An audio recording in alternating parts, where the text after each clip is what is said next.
नमस्कार दोस्तों, आज के इस वीडियो में हम देखने वाले हैं V2V मॉडल क्या होता है। तो चलिए शुरू करते हैं। सबसे पहले V2V मॉडल जो होता है ये एक सॉफ्टवेयर डेवलपमेंट लाइफ साइकिल का मॉडल है, जो कि चौथे नंबर का मॉडल है। 3 मॉडल के बाद ये चौथे नंबर का मॉडल है। तो देखिए इसमें क्या होता है, इसमें दो फेजेस होते हैं। एक तो होता है वेरिफिकेशन और वैलिडेशन फेज। जो वेरिफिकेशन फेज होता है उसको हम बग डेवलपर लाइफ साइकिल बोलते हैं, और जो वैलिडेशन फेज होता है उसको हम टेस्टर लाइफ साइकिल बोलते हैं। तो हम देखेंगे कि डिटेल में देखेंगे कि V2V मॉडल क्या होता है और इसमें क्या क्या फेजेस होती है। तो देखिए ये जो है ये एक V2V मॉडल है। तो इस तरह का मॉडल V से लेके V2, सो इसलिए इसे V2V मॉडल बोलते हैं। और इसमें दो फेजेस होते हैं, एक होता है वेरिफिकेशन फेज, दूसरा होता है वैलिडेशन फेज। तो देखिए जो वेरिफिकेशन फेज होता है उसको हम डेवलपर लाइफ साइकिल बोलते हैं, और जो वैलिडेशन फेज होता है उसको हम टेस्टर लाइफ साइकिल बोलते हैं।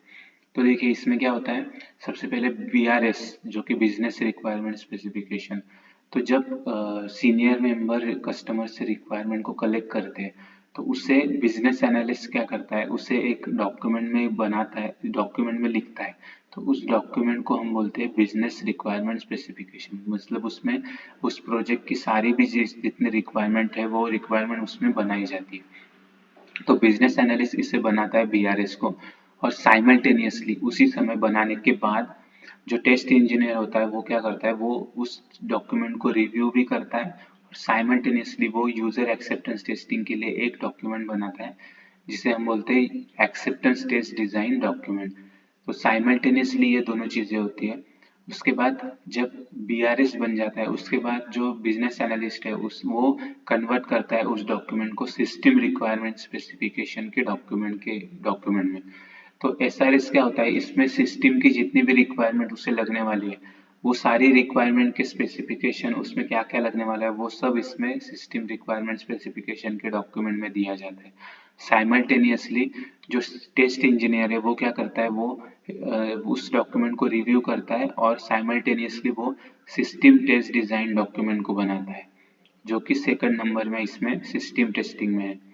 उसके बाद जो सिस्टम SRS होती है उसको कन्वर्ट किया जाता है हाई लेवल डिजाइन में।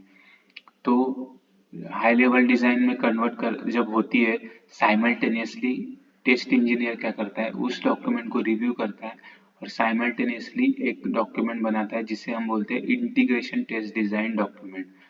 तो ये थर्ड नंबर का टेस्टिंग के लिए बनाया जाता है। उसके बाद हाई लेवल डिजाइन को कन्वर्ट किया जाता है डिजाइनर के द्वारा लो लेवल डिजाइन में। तो उसमें क्या होता है कि लो लेवल डिजाइन को में होने के बाद साइमल्टेनियसली टेस्ट इंजीनियर जो है वो यूनिट टेस्ट डिजाइन डॉक्यूमेंट को बनाता है और इसका भी रिव्यू करता है। टेस्ट इंजीनियर इन सब का रिव्यू भी करता है और ये सारे डॉक्यूमेंट भी बनाता है साइमल्टेनियसली। तो लो लेवल डिजाइन में उसका वो डिजाइन का रिव्यू करता है और साइमल्टेनियसली यूनिट टेस्ट डॉक्यूमेंट भी बनाता है।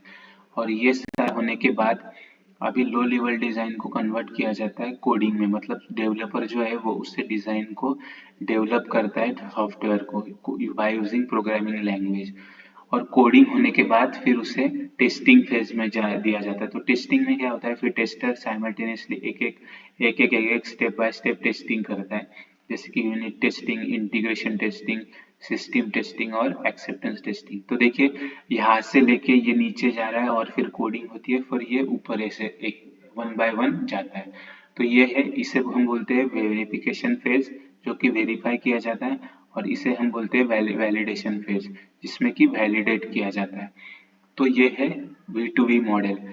तो इसमें अभी हम देखेंगे कि इसके एडवांटेजेस क्या होते हैं।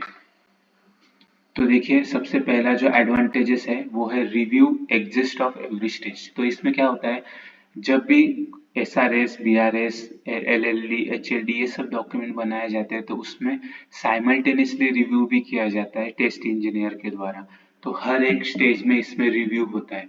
तो इसलिए इसका एक एडवांटेज है review exist of every stage.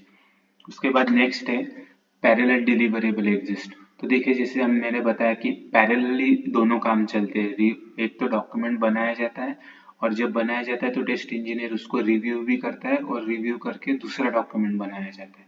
तो पैरेलल रिव्यू इसमें डिलीवरेबल इसमें एग्जिस्ट होते हैं।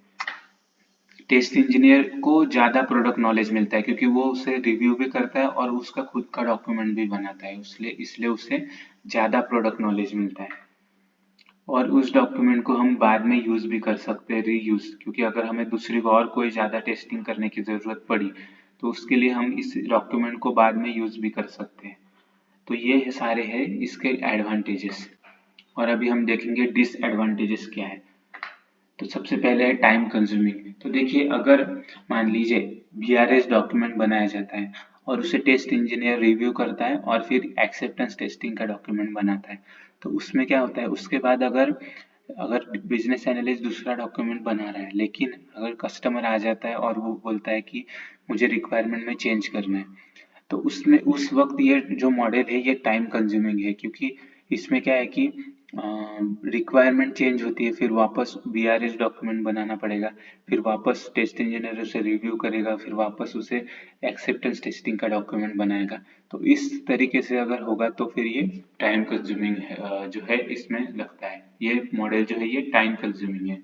उसके बाद नेक्स्ट है, ये एक कॉस्टलियर मॉडल है, क्योंकि देखिए वाटरफॉल मॉडल में क्या होता है, जो टेस्टर है वो टेस्टिंग के फेज में ही हायर किए जाते हैं।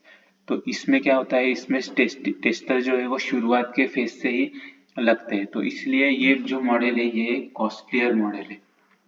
तो ये है इसके डिसएडवांटेजेस। तो अम, तो आज के लिए बस इतना ही। अगली बार हम देखेंगे और नए वीडियो में कुछ डिटेल में जो टेस्टिंग के जो कंसेप्ट है उसको भी हम अगले वीडियो में देखेंगे। Thank you.